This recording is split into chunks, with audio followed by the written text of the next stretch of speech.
aura é uma espécie de halo luminoso, um conjunto de radiações que circunda e interpenetra todo o nosso complexo fisiopsíquico. Conhecida também como psicosfera, fotosfera psíquica, veículo ou túnica de forças eletromagnéticas, ela é composta pelo conjunto de emanações dos diferentes campos multidimensionais ou corpos. Apresentamos aqui uma visão total de sua forma ovalada, onde temos o corpo físico, o duplo etérico, o corpo astral, o corpo mental, o corpo causal e os centros de força. Através da animação em 3 dimensões, podemos notar com maior clareza que a nossa aura não começa na superfície do corpo físico. Ela é formada por camadas, conhecidas como campos sutis ou campos dimensionais. O corpo físico é a parte mais interna do nosso complexo. As camadas mais externas e sutis revestem e interpenetram todas as estruturas das camadas mais densas. O corpo mental envolve o corpo astral, o duplo etérico e o corpo físico.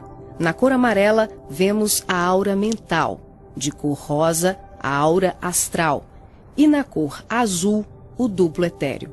Essa atmosfera fluídica envolve todo o nosso sistema físico, revestindo os órgãos, tecidos e células com energias vitais, astrais e mentais. Dessa forma, o pensamento circula por todos os escarninhos do nosso sistema orgânico e psíquico.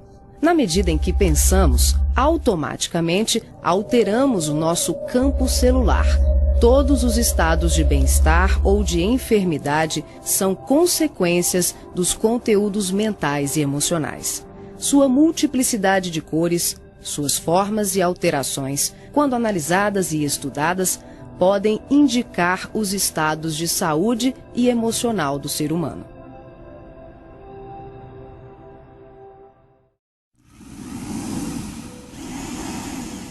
A palavra chakra vem do sânscrito e significa roda de luz, também conhecido como centros vitais, fulcros energéticos ou centros de força. Geralmente são visualizados por videntes e clarividentes como campos em forma de redemoinhos, com a aparência de uma flor, com pétalas irradiantes e coloridas. O nosso corpo é regido por esses centros, que vibram em sintonia uns com os outros ao influxo do poder diretriz da mente, estabelecendo um veículo eletromagnético no qual o pensamento vibra em circuito fechado antes de exteriorizar-se. Cada célula do nosso corpo pode ser considerada um motor elétrico ou diminuto centro vital. O complexo humano é formado por centenas de chakras, que são classificados como mínimos, menores, maiores, secundários, principais e primordiais.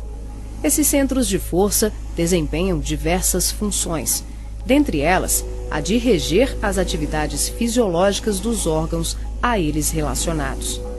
Levando em conta as várias escolas que estudam o tema, definimos como primordiais 10 centros: o coronário, o cerebral ou frontal, o ágina, o laríngeo ou da garganta, o cardíaco, o gástrico ou solar, o esplênico, o umbilical, o genésico ou sexual e o fundamental. Na animação, vemos a parte anterior e posterior de cada chakra, que juntas formam um só órgão. Esses centros de força giram em alternância, repetindo o sistema de respiração num movimento permanente de emissão e absorção de energia. O giro é sincronizado e complementar entre o chakra anterior e o posterior. Os chakras são formados por microtúbulos, que são estruturas ocas, compostas por inúmeros blocos de moléculas idênticas. Esse elemento base, aqui aumentado milhares de vezes, junta-se a outros microtúbulos, formando uma complexa rede capilar. São microtúbulos menores que se inserem em microtúbulos maiores, num processo sucessivo. São justamente esses microtúbulos de diversos tamanhos que dão ao chakra a aparência de pétalas. Aqui vemos um exemplo dos microtúbulos maiores. E aqui, microtúbulos menores preenchendo os microtúbulos maiores.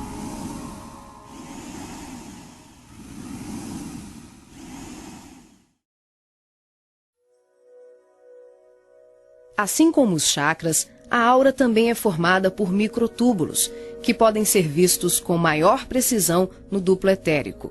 Os microtúbulos se afunilam, ficam cada vez menores e penetram os poros das membranas celulares. Como os citoplasmas das células é constituído em grande parte por água, que é uma das substâncias mais suscetíveis à magnetização, podemos concluir que o nosso bem-estar ou os nossos males físicos são frutos da nossa forma de ser e pensar. É assim que as vibrações positivas ou negativas geram saúde ou doença em nossas vidas.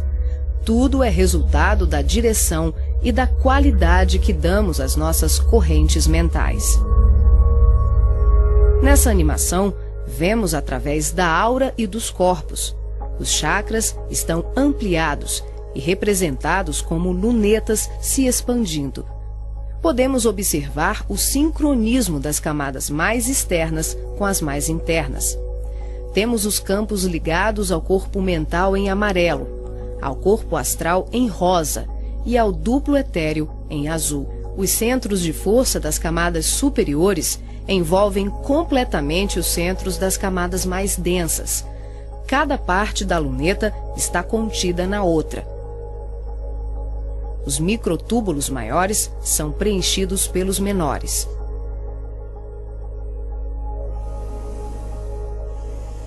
Responsável também por funções psíquicas, os chakras estão relacionados com algumas capacidades de percepção.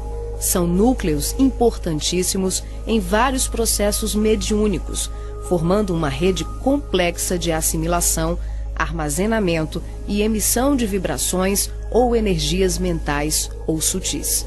Os centros de força podem ser considerados portais dimensionais, por onde fluem as correntes mentais que assimilamos e emitimos em regime de sintonia durante as diversas manifestações medianímicas.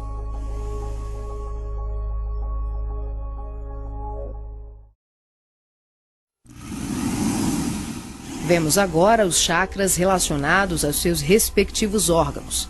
Começamos pelos superiores, representados pelo coronário, frontal e ágina, anterior e posterior. Podemos observar o giro em movimentos de alternância, num ciclo permanente de emissão e absorção de energia. Vemos também a sincronia entre os anteriores e os posteriores. O coronário é o centro da sabedoria. Tem responsabilidade direta sobre as funções psicológicas, cerebrais e espirituais. Alimenta as células do pensamento e é o provedor de todos os recursos eletromagnéticos indispensáveis à estabilidade orgânica. É o centro de mais alta frequência. Na animação, o chakra ágina, responsável pelas percepções visuais, vidência e clarevidência, aparece na sua parte posterior da mesma maneira que o frontal. Na verdade, eles se juntam, formando um só chakra, localizado na parte posterior da nossa cabeça. É aqui que o cordão de prata é inserido. O frontal é o centro da mente. Responde pelas funções da visão, da audição, do olfato e ainda administra o sistema nervoso central. É responsável também por uma vasta rede de processos da inteligência, que dizem respeito à palavra, à cultura, à arte e ao saber. O chakra laríngeo é o centro da expressão, regula a fonia, o sistema respiratório, o processo digestivo inicial, a pressão arterial e corresponde-se com as glândulas tireoide e paratireoide. O que na imagem se assemelha a uma pétala são os microtúbulos dos mais variados tamanhos. Eles giram em um processo sincrônico, sempre de forma complementar. O cardíaco é o centro do sentimento. Vemos a sua feição posterior e anterior. Ele sustenta os serviços da emoção e do equilíbrio geral. É o responsável pelas energias de todo o aparelho circulatório e se relaciona com o sistema nervoso parasimpático. O centro gástrico também é conhecido como solar ou centro de cura. Um chakra de baixa frequência, o gástrico é uma das mais ativas usinas de fluidos vitais para exteriorização.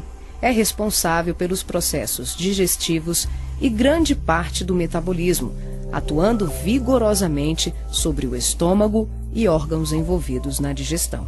Dentro desses microtúbulos ocos, temos outros microtúbulos ocos. O chakra esplênico é um dos mais importantes. O centro do equilíbrio é também uma grande usina de fluidos.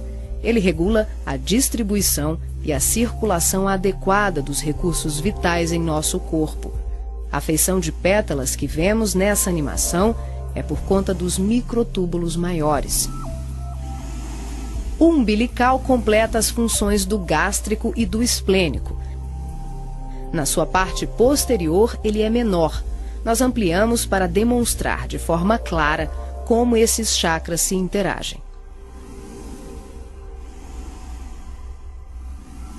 O genésico, conhecido também como chakra sexual, é o centro das formas e elevação.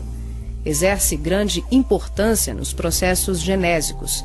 Elabora densos campos fluídicos que, quando bem canalizados, podem propiciar vigorosos potenciais energéticos no campo do amor e da criatividade.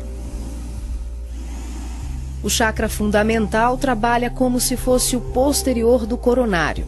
Ele está na base inferior da coluna vertebral, na região do períneo, entre o ânus e os órgãos genitais.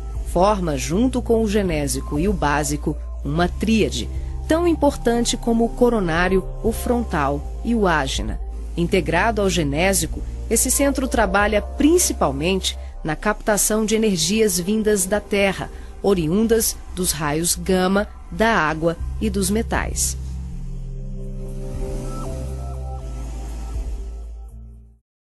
Nessa animação, representamos o processo de desdobramento dos diferentes corpos. Vemos aqui a projeção ou saída dos corpos sutis do homem. O corpo físico permanece. O duplo etérico, o corpo astral e o corpo mental se exteriorizam. Os fios coloridos dão enfoque ao funcionamento dos cordões fluídicos, que são os responsáveis pela interação entre os corpos. Para ressaltar os fluxos mental, emocional e vital, subdividimos o cordão de prata, que assimila todos os fluxos, em 3. O cordão de prata propriamente dito, que liga o corpo físico aos demais corpos sutis, aqui representando apenas o fluxo mental. Em amarelo, o detalhamento do fluxo emocional.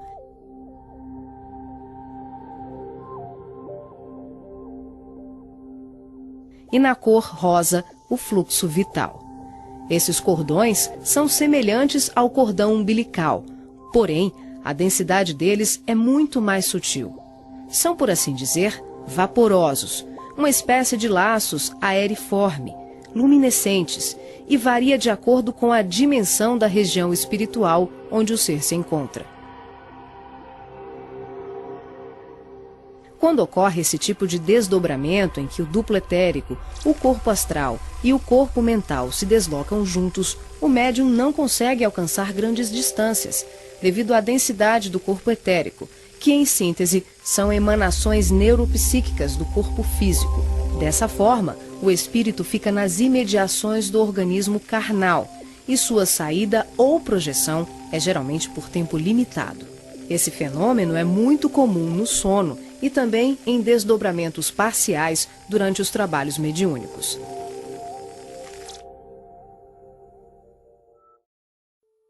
Nesse exemplo de desdobramento, a projeção se inicia com a exteriorização dos 3 corpos sutis, o duplo etérico, o corpo astral e o corpo mental. Em seguida, O passivo devolve ao corpo físico os eflúvios vitais, conhecidos em seu conjunto como duplo etérico, que tem como uma de suas funções assegurar o equilíbrio entre a alma e o corpo de carne, garantindo o calor indispensável à colmeia celular. Desembaraçado dos veículos mais densos, corpo físico e duplo etérico, o médium se desloca com o corpo astral, envolvido pelo corpo mental e pelos outros corpos mais sutis, aqui não representados. Ao devolver as energias neuropsíquicas, o médium projetado fica, por assim dizer, mais leve e ágil, o que lhe permite uma melhor condição de trabalho e observação, além de lhe possibilitar o deslocamento para regiões diversas. Ele pode viajar para qualquer lugar do espaço, incluindo o plano físico e o extrafísico. O corpo astral, envolvido pelo corpo mental, fica permanentemente conectado ao corpo físico pelo cordão de prata, que também é conhecido como cordão fluídico. Trata-se de um laço, um feixe energético extremamente flexível e expansível, que é formado de microtúbulos, a exemplo dos chakras, e mantém um fluxo energético bidirecional entre os corpos densos e sutis. Esse fluxo vibratório de nutrição faz com que o espírito perceba, de imediato, tudo aquilo que possa vir a ocorrer ao corpo físico durante o desdobramento.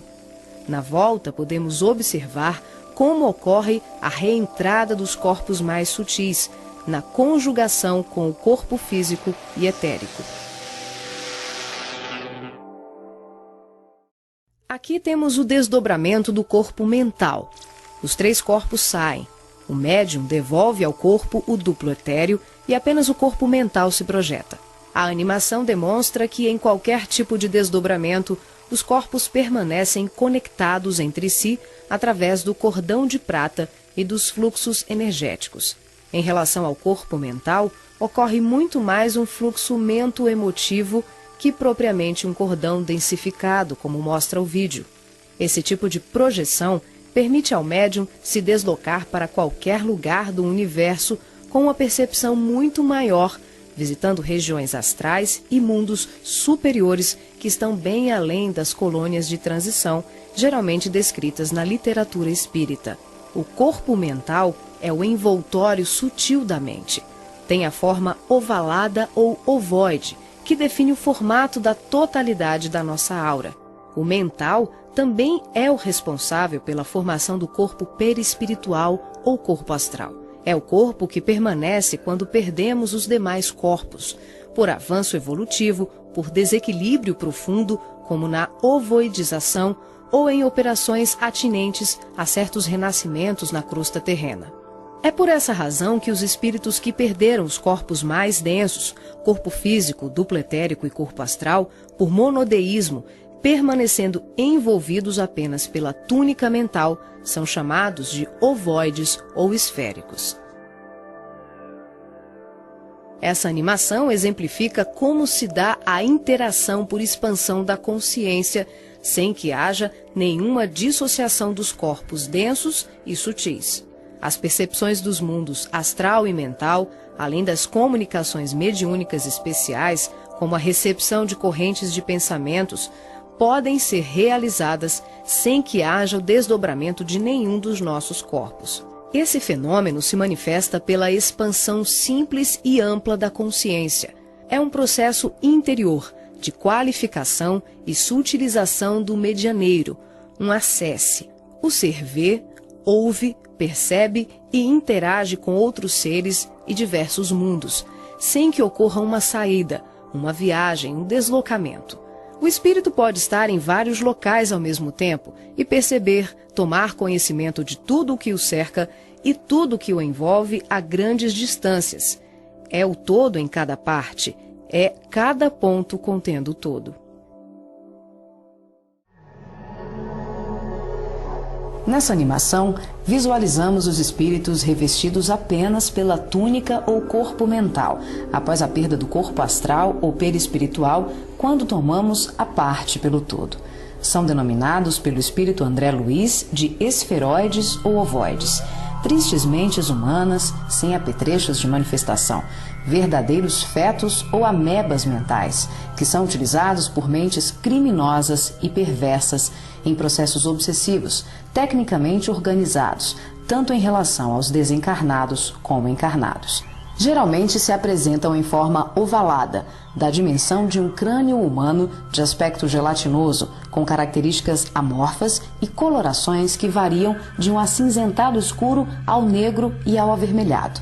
A perda do corpo astral ou ovoidização são atinentes a vários processos, que vão da reencarnação à sublimação do espírito. Aqui, focalizamos o sentido inferior dessa ocorrência, quando a personalidade desencarnada continua no além-túmulo, o cultivo das ideias de ódio, vingança, autodestruição, culpa, egoísmo, apego vicioso, gerando uma fixação monodeística, que é a tendência da consciência de fixar o pensamento em uma só ideia, provocando alterações fisiológicas e anatômicas no veículo perispiritual. As partículas mentais circulam em circuito fechado pelo campo da aura e são absorvidas pelos chakras, provocando a assimilação de forças degradantes pelas células perispirituais, que passam a operar em regime de desequilíbrio, até que pela repetição incessante e de longo curso de tal mecanismo, o ser gasta, por assim dizer, o seu corpo astral ou perispiritual, ficando revestido apenas pelo corpo mental. Como a mente é o fundamento organizador de todos os nossos tecidos grosseiros e sutis, as cristalizações do pensamento em circuito fechado, em verdadeiros processos de auto-hipnose, de ondas negativas, de ódio, mágoas e diversos outros sentimentos de baixa vibração, acabam gerando uma atrofia do corpo espiritual da criatura em desequilíbrio, perdendo temporariamente o desenho humano.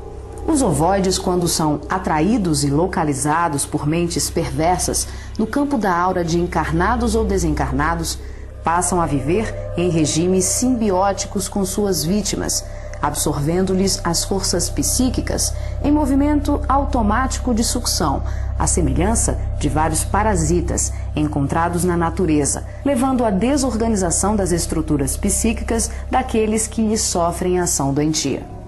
Dependendo das parcelas de créditos e débitos entre os litigantes de tão triste quadro, as relações vindicativas podem se prolongar para além da morte física do hospedeiro. Essas obsessões dolorosas não são ocorrências raras, mas processos comuns provocados pela ignorância e paixões daqueles que permitem enovelarem-se nas teias do ódio e da vingança. O caminho dos ovoides, em tão triste condição, é a esfera do recomeço, as reencarnações na crosta terrena ou em setores outros de vida congênere, tal qual a semente destinada à cova escura para trabalhos de produção, seleção e aprimoramento.